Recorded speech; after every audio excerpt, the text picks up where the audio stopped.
This is Hannibal here from the HannibalTV.com with a daily wrestling news update. Tony Kahn has made some comments regarding the WWE released superstars that were released this week. He basically said every time they release 20 wrestlers, there's about 3 or 4 that he's interested in. And this wave of releases is no different. So you can expect 3 or 4 of those wrestlers to pop up in AEW. That Nia Jax is pretty well known. Karrion Kross never really got a proper chance. Scarlett didn't get a proper chance, and you could team up Harry Smith with Lance Archer again in AEW, the old New Japan team, and throw Taya in there as well. Those would be my 5 picks out of the 20 wrestlers released. Dave Meltzer commented on the releases on his radio show and basically said that one of the big reasons for those releases is a lot of those wrestlers were older. And right now, the median WWE TV viewership is 55. So the median viewer watching WWE programming right now is 55, which is hard to believe because I'm in my late 30s and I can't sit through 2 minutes of it. So I can't believe people older than me would watch that crap unless maybe they got developmental disabilities, and I don't hold that against them, but that's the only way I could figure. But the reason they want to hire younger wrestlers, like I've heard they only want wrestlers like 26 and under for male, and we've heard for females it's either 23 or 25 and under, is because they want younger viewers. And they're hoping that if they have younger wrestlers, they'll have younger viewers. I was watching AEW the other day, the clip with CM Punk, and I noticed both wrestlers in the ring had a lot of gray hair. And I was thinking to myself, and I'm not taking away from those guys. I've already said I liked the in-ring thing. It was actually the best thing I've seen from CM Punk in AEW because they did a headbutt that looked real. There was no leg slapping. There was no hand in front of the head. It actually looked real. So I liked that. I like realistic wrestling. But I was thinking that these are 2 guys with fully gray hair. So yeah, there's nothing wrong with that, but I understand why WWE would want younger wrestlers to try and attract younger viewers. Because younger people want to watch younger wrestlers. Younger girls want to watch the younger guys, and guys want to see the young girls. Let's face the fact here: there's not a lot of men that would like to see older women in tights, even though there's some that age very, very well, like Victoria, who I interviewed yesterday. Still looks pretty much the same. I highly suggest people check out that interview. Meltzer also noted that there is at least half a dozen or more wrestlers that did not get vaccinated. And that was probably the reason why some of them were released. Because, for instance, they're in the UK now, where they just drew a horrible crowd in Liverpool, United Kingdom, where I lived in Liverpool for a few months back in 2008. Very bad crowd for the UK. But I guess some of the wrestlers that were not really getting over or weren't on TV that weren't vaccinated, apparently, according to Meltzer, Harry Smith wasn't vaccinated. And for instance, there's going to start coming to Canada again in December. You need to be vaccinated to come here. If you're on the fence about keeping somebody and they don't want to get vaccinated, it makes the decision a bit easier. And I do think getting rid of Harry Smith was a terrible decision. Look at the crowd they had in Liverpool. Harry Smith is the best person they could have used to develop interest in the UK. I'm sure I don't know what his reasons for not getting vaccinated were, but I don't know. I know they didn't give him an ultimatum from according to Meltzer. None of those people were given an ultimatum. Apparently, Nia Jax, who is a cousin of The Rock, that's how she got her job despite being overweight, was already taking time off and had asked for more time off.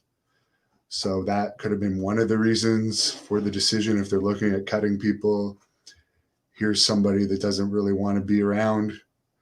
So let's just get rid of her. Some of them had asked for their releases previously. Eva Marie apparently wasn't getting over. She's not young. And she had requested time off to do acting.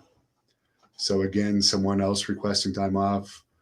We're looking to get rid of people. She's not over. Let's dump her. They gave her a shot. They experimented with her. Didn't work. But at least she was attractive. By the way, the Pro Wrestling NOAH channel tomorrow and Tuesday will be streaming the Rene Dupree versus Blood Hunter match. The Pro Wrestling NOAH streaming service will be streaming this match. So that's pretty cool. Could you imagine the Blood Hunter going to Japan when things open up? Looking at the Japanese guys on this poster here, I'm pretty sure you could beat them all pretty easily. I did reach 300,000 subscribers yesterday. I got the little award for it today. And I do appreciate everyone who subscribes to this channel. If you're not subscribed, please subscribe, because over 80% of my viewers aren't subscribers. I have not been at this channel 10 years. I started it about 7 years ago and started taking it seriously about 5 years ago. And it's been my main job for the past, since COVID started. It's about for the past year and a half. Although I do still have a regular job that I keep, which I enjoy. But I really love doing YouTube. So thank you again to everyone who subscribed. And my goal will be before the end of next year, and I'm already thinking of very creative ways to do this, to reach 500,000 subscribers before the end of next year. And by the way, AEW, I am the #1 shoot interviewer on the internet. If you let me keep my channel, I'll be happy to do interviews for you. Just throwing it out there because I like to make money. Let me get into some of your questions. Noah, speaking of Noah, here's a man named Noah that says, hey, by the way, I got this nice gift of a coffee cup of me with my lovely grandmother on it. What a sweet woman she was. Beat her car. I do not look forward to Keith Lee's debut on Dynamite. He fucking sucks. What's my WrestleMania moment? I have not been to WrestleMania. And honestly, let's see, what was the last WrestleMania I liked? Honestly, it was WrestleMania 7 was the last WrestleMania I really liked, with Warrior against Macho Man and the Mountie against Tito Santana. By the way, the Mountie has his Wrestling Academy show. He's still recruiting for 4 prizes of $5,000, chances to train at the Nightmare Factory. And the Slaughter versus Hogan match had a good build-up. Oh, Beater Carr says not. Okay, I get it now. That's funny. That's real funny. But my favorite WrestleMania was WrestleMania 5, because that was my first WrestleMania really as a fan. I had only I actually became a fan at the Saturday night's main event where the Mega Powers exploded, and that whole angle was done so well.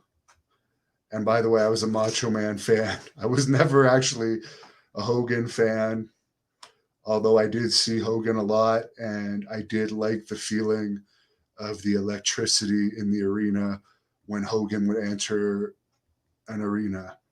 Honestly, I don't think I ever felt that electricity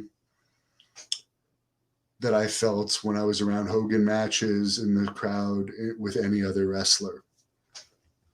He generated that, and that includes The Rock and Steve Austin. No one can get over in AEW if they have hundreds on their roster. Yeah, I didn't read that part, but Tony Khan was also going off about WWE letting people go. But seriously, you need high turnover in wrestling. And WWE just made in one quarter a massive profit. So AEW is still in the red. And again, I actually hope the best for AEW because I don't like the direction of WWE. But at some point, you do need to have some turnover. Vince is ruining his own product, but he's making tons of money. And it's all about the money. Herb Simmons, his show tonight is going to drop in about 10 minutes or so. I was really busy today, so I wasn't able to download it in time to post it at the regular 9 o'clock hour, but there is some footage of Haku's match from last week in Belleville, Illinois, on tonight's SICW All-Star Show. What's happened to pro wrestling? I don't know. There's some good stuff. PCW has some good stuff going. There are some good stuff. I like this Blood Hunter guy. He kind of brings me back to the style of wrestling I like to watch. By the way, he's got some huge matches coming up, both this year and next year, that more information will be released about soon. But I should post the new poster for the World Class Pro Wrestling event, December 11th. They put up an updated one that includes Charlie Haas, who appeared on the World Class podcast with me this week. It's going to be at Southern Junction, December 11th. Tons of stars are going to be there. I'm really excited about that. I have not been to Southern Junction since I watched Sabu's retirement match when the Blood Hunter actually retired Sabu. I was in the crowd for that. And Sabu definitely hurt him in that match, concussed him, split him open in both the front and the back of the head. But the Blood Hunter retired him. So the Blood Hunter got the best of Sabu, and he is returning to fight Carlito. And from what I understand, the Blood Hunter will not only have Kevin Sullivan in his corner when he defends that Texas heavyweight title against Carlito, he will also have none other than Blaze, who is actually my personal favorite diva. Hello to the Paranormal Circle. Ty Freely says some of the companies that they could show up on. Yeah, anything's possible. By the way, John Paz, I got some interviews off of him. Nikita Koloff, Jazz, Elijah Burke, NWA World Champion, Trevor Murdoch, and Al Snow. I'll be posting those in the next couple of days. Rick Dalton, what's up? I'm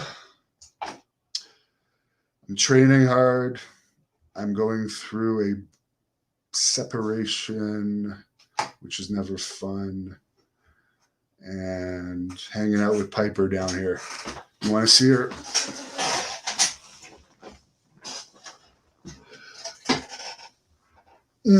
She's going to say goodnight to everyone because I got some more work to do, and then I'm going to head out. It's actually warmer than the past few nights, so I'm looking forward to running.